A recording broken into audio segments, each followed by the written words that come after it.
Nilibot ni Jesus ang mga bayan at nayon at nagturo sa mga sinagoga. Ipinangaral niya ang mabuting balita tungkol sa paghahari ng Diyos at pinagaling ang mga may sakit, anuman ang kanilang karamdaman.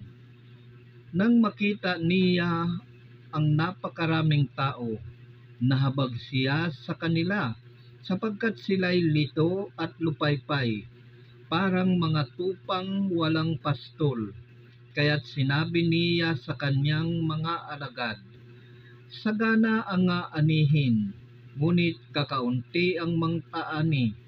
Idalangin ninyo sa may-ari ng anihin na magpadala siya ng mga manggagawa sa kanyang aanihin." Yan po mga kapatid, ang mabuting balita ng Panginoong Yesus, ang mabuting balita ng kaligtasan. Purihin natin ang Diyos, purihin natin ang Panginoong Yesus.